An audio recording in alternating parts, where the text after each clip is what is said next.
Olá pessoal, eu sou o Rafael Santana e esse é mais um vídeo do canal Livro na Veia.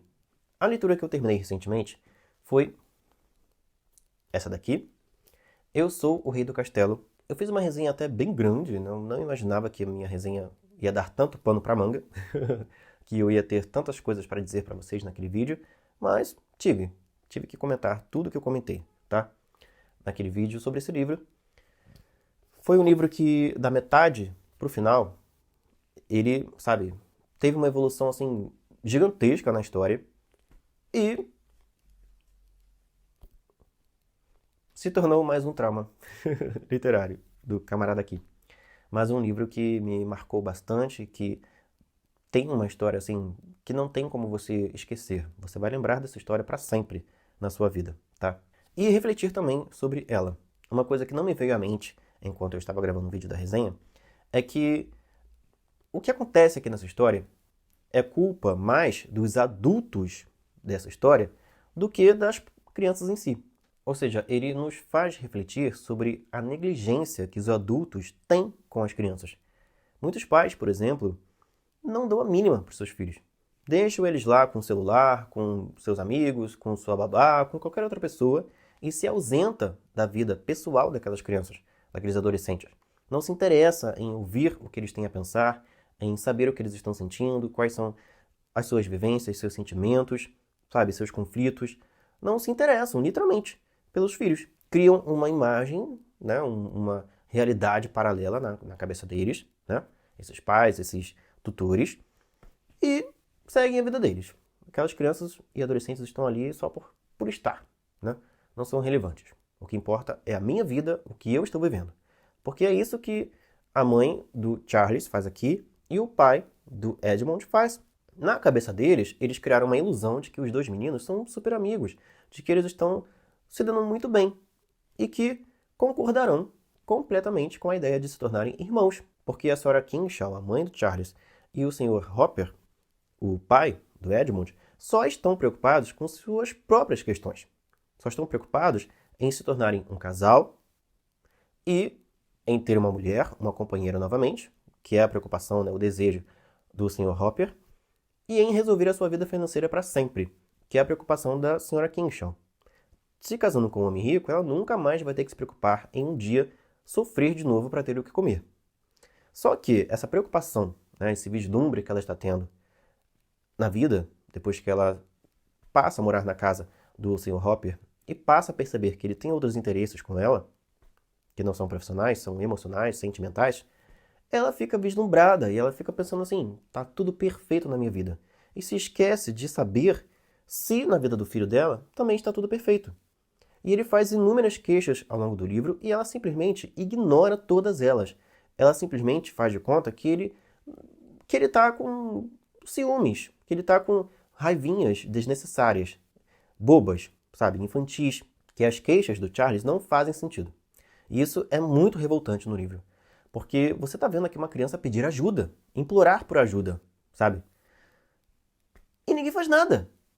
Então, assim, o final desse livro é um tapa na nossa cara, pra gente perceber, principalmente quem tem filhos, quem tem irmãos mais novos, quem tem netos, sobrinhos, crianças, adolescentes também, né, claro. E talvez até adultos, né, que façam parte da sua vida, que estão ali no seu derredor. Que você perceba, que você tenha interesse e dê ouvidos ao que as pessoas à sua volta falam. Quando alguém se queixa de um sentimento, de uma mágoa, de um problema, de uma revolta, de um medo, você tem que tentar entender aquela pessoa. Você não tem que, logo de cara, achar que ela está de frescura. Ou que ela está simplesmente criando coisas na cabeça.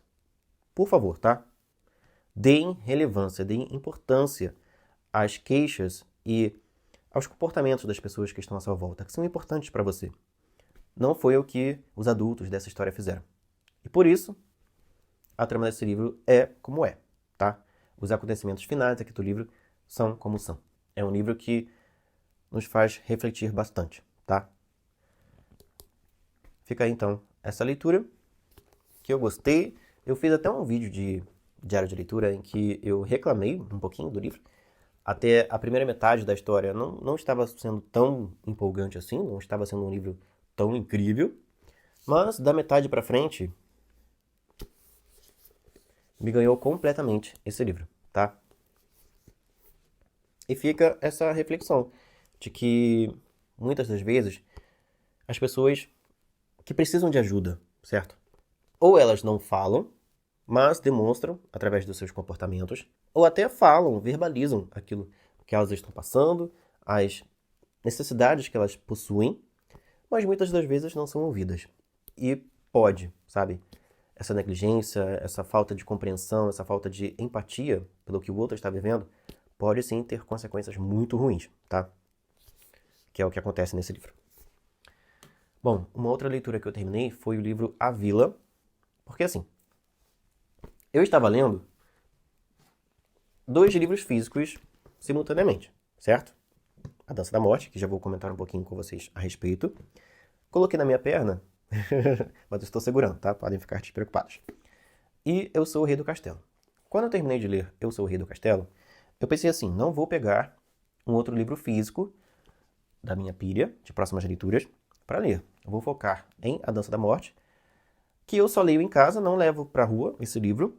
E aí, para não perder de zero, porque eu tenho que literalmente aproveitar cada segundo da minha vida para conseguir produzir conteúdos para vocês, eu pensei assim, não vou começar um livro físico, porque eu demoro um pouquinho mais para ler um livro quando ele é físico do que um livro digital. Eu leio e-books com muito mais facilidade, com muito mais rapidez. Não sei porquê, tá? Mas acontece. Talvez porque eu passei muitos anos, também por causa da questão da escrita, lendo e relendo meus livros, né, escrevendo e tal, sempre numa tela, num notebook e tudo mais. Então eu me acostumei muito mais com a leitura numa tela do que em papel, por incrível que pareça, tá? Mas eu leio, tudo bem, numa boa, porém eu percebo que eu leio de uma forma mais rápida quando leio um e-book do que quando leio um livro físico. Não sei porquê, mas isso acontece. E aí eu pensei, para eu conseguir entregar um vídeo por semana, porque essa leitura aqui está se estendendo pra caramba, e eu fico naquela preocupação de acabar não tendo nenhum livro concluído, nenhuma leitura concluída, para gravar vídeo e postar para vocês. Então eu penso assim, tem que pegar um livro que seja mais curto, né? E que eu consiga ler num determinado espaço de tempo e conseguir, né? Criar um vídeo e postar aqui para vocês no canal. Então eu, em vez de pegar um livro impresso, por medo de acabar não lendo ele num determinado espaço de tempo, escolhi um e-book que fizesse parte dos gêneros que eu gosto de ler e que não fosse tão grande. O e-book, no caso, tem 299 páginas. E o livro que eu li foi A Vila. Eu já fiz vídeo, já postei aqui para vocês. Porém, infelizmente, foi uma leitura muito chata. O livrinho ruim é a palavra que descreve aquele livro, tá? No meio do caminho eu quase desisti de terminar a leitura, mas como eu já tinha começado e perdido meu tempo e, né, ia ficar sem vídeo para postar naquela semana, na semana seguinte, eu pensei, não, eu tenho que terminar esse livro, né, terminar a leitura dele e fazer o vídeo sobre ele, mesmo que seja um vídeo em que eu não fale tão bem assim do livro. Até que eu fui moderado, não falei tão mal assim não, mereceu mais. Mas espero ter mais sorte nas minhas próximas leituras, enquanto essa leitura estiver acontecendo. Se eu tivesse como levar esse livro para o trabalho, e se eu estivesse lendo ele na ida e na volta do trabalho, e também em casa, provavelmente já teria passado da metade, coisa que eu ainda não consegui, né? Neste momento eu estou, no dia em que eu estou gravando esse vídeo, hoje é dia 7 de junho. Estou na página 356, tá? Para quem já leu o livro, é a cena em que o Larry e a Rita estavam, né, metendo o pé, estavam indo embora de um determinado lugar, não vou dizer qual para não entregar spoilers aqui, e alguém ficou para trás aí, né? É nessa parte do livro que eu estou, tá? Inclusive, tem sido uma leitura muito boa, mas também bem agoniante. E uma coisa que eu tenho vivido com esse livro, e que vivo com qualquer outro livro, tá? Também vivi com o livro Salem, que tem vários personagens, e com outros livros ao longo da vida. Quando um livro tem muitos personagens, eu não memorizo o nome da maioria deles. Só realmente assim, de quem aparece mais na história. tá? E de quem tem o seu nome citado mais na história. Não é uma questão de eu ser um mau leitor, de ler correndo ou de ler sem atenção. É porque eu realmente tenho dificuldade para gravar nomes, tanto de seres humanos reais, com quem eu convivo, quanto seres humanos fictícios em livros. Eu tenho dificuldade de gravar nomes das pessoas. Por exemplo, esse livro A Vila, a história é narrada no ponto de vista da Emily. E muitas das vezes não é citado o nome dela, Emily, no livro. E aí teve até um momento assim que eu pensei assim, peraí, qual é o nome dela mesmo? Que eu já esqueci. Porque quase não aparece o nome dela, quase não tem alguém dizendo o nome dela na história. E aí eu acabo não memorizando. E no caso de A Dança da Morte, tem muitos personagens aqui. Muitos personagens. E a cada capítulo aparece alguém novo também. Então, assim, não consigo memorizar o nome de todos eles, tá? É um problema meu mesmo, sabe? Da minha cabeça. Eu tenho essa questão, assim, com a minha memória. Até mantenho a leitura como hábito para não passar por algumas dificuldades quando eu ficar mais velho, certo? Idoso. Então, se você já tem algum probleminha aí de memória com alguma coisa, com algum detalhe, sabe? No meu caso é gravar nomes. Tenha o hábito da leitura na sua vida para que essas questões assim de memória não fiquem piores, tá?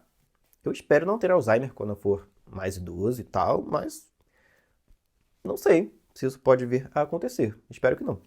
Mas eu tenho essa dificuldade, tá? Para gravar nomes de pessoas. Por exemplo, eu não lembro mais o nome de quase ninguém com quem eu estudei. Só quem era realmente muito amigo, assim, que eu via além da escola. Aí eu lembro o nome. Agora, a maioria, sei lá, 80% com quem eu estudei, eu não lembro o nome da pessoa. E eu convivi durante um ano inteiro, às vezes mais de um ano, com aquela pessoa. E não lembro o nome delas. Imagina eu numa reunião de ex-alunos, né? De uma determinada escola. Eu não ia lembrar o nome de ninguém. Colegas de trabalho também, de antigos trabalhos, esqueço o nome de todo mundo. Colegas do meu trabalho atual. Eu também convivo com a pessoa, falo com a pessoa, interajo com a pessoa, mas não sei o nome da pessoa. Porque eu não gravo, é assim. E estou passando por isso com a leitura de A Dança da Morte, tá? Quando eu agradeço ao Stephen King, porque sempre que um personagem volta à história, ele já começa o capítulo citando o nome daquele personagem. Muito obrigado, tá, Stephen King, por fazer isso. Para eu lembrar, é fulano. Mas os outros, assim, os figurantes, os coadjuvantes, os que aparecem e, no caso de A Dança da Morte, morrem logo, não lembro o nome de ninguém. Não sei como é que vai ser a resenha desse livro, tá? Mas virá em algum momento. Ainda falta muito chão pela frente, assim como a caminhada que o Larry está fazendo para ir embora do lugar onde ele está. Também tenho muitos quilômetros pela frente em A Dança da Morte, tá? Mas tem sido uma boa leitura, agoniante em alguns momentos, por causa de tudo que acontece aqui, da questão das mortes, né, que essa doença tem causado, e da violência que tem começado a surgir aí nas pessoas, porque é aquilo, né? Quando o mundo vira um caos, na maioria das vezes, os seres humanos colocam para fora o que tem de pior. Então, o aumento da violência acaba se tornando uma consequência num lugar em que tudo tem dado errado. Estou progredindo devagarinho, mas eu estou na minha leitura de A Dança da Morte. Hoje, o dia em que eu estou gravando esse vídeo, é uma sexta-feira. Mais tarde, são 12h e 39 minutos neste momento. Mais tarde, depois que eu almoçar, eu vou pegar esse livro para ler. Vou ficar, sei lá, 2 horas lendo para conseguir avançar bem através das páginas. E amanhã, sábado e domingo, eu não vou pegar outro livro diferente para ler. Vou focar nesse daqui para a gente chegar aí até o final da próxima semana, no mínimo até a página 630 e chegar então à metade de A Dança da Morte, certo? E ao longo da próxima semana, além de A Dança da Morte, que eu só estou lendo em casa por causa do tamanho do livro, eu lerei também Ana O. Eu adquiri o e-book em vez do livro físico, porque o e-book estava na promoção, e lerei nos próximos dias esse suspense que a HarperCollins tem vendido como o suspense do ano. Não tenho visto, assim, muita gente comentando sobre esse livro. Assim, leitores normais, tá? Mas algumas opiniões daqui do Brasil, de produtores de conteúdo literário aqui do Brasil, já estão começando a surgir por aí. O livro foi lançado há pouco tempo, agora no mês de maio. Eu não parei para ver como é que ele está no ranking de mais vendidos, seja da Veja ou do site da Amazon. Não parei também para ver quantas pessoas já resenharam ele lá no Scoob ou na própria Amazon. Então, assim, eu não vi ainda se ele realmente tem feito tanto sucesso assim aqui no Brasil. Lá fora, teoricamente, ele fez muito sucesso, mas aqui no Brasil eu ainda não parei para ver como é que está a medida aí, né, do sucesso e das vendas. Espero que venda, se for um bom livro, que venda bem, como outros já venderam, né? A Paciente Silenciosa, por exemplo, vendeu pra caramba e ainda vende. Então vamos esperar, né? Para ver se Ana O, que é a HarperCollins, tem vendido aí como um grande sucesso o livro do ano, o suspense do ano, certo? Lá fora. Vamos ver se isso vai acontecer aqui no Brasil também. Começarei a ler esse livro nos próximos dias e um dos próximos vídeos do canal será sobre ele. Espero que ele seja realmente tão bom assim, como a editora tem dito, certo? Tem gritado aos quatro ventos que ele é. Se por acaso você já leu, Ana O, diga aí nos comentários se ele é realmente tudo isso, certo? Que estão dizendo por aí. Eu vou ficando por aqui. Um forte abraço para você que viu esse vídeo até aqui, que deixou o seu like e que vai comentar aí embaixo o que você acha das leituras que estou fazendo atualmente. Um forte abraço e até o próximo vídeo. Tchau!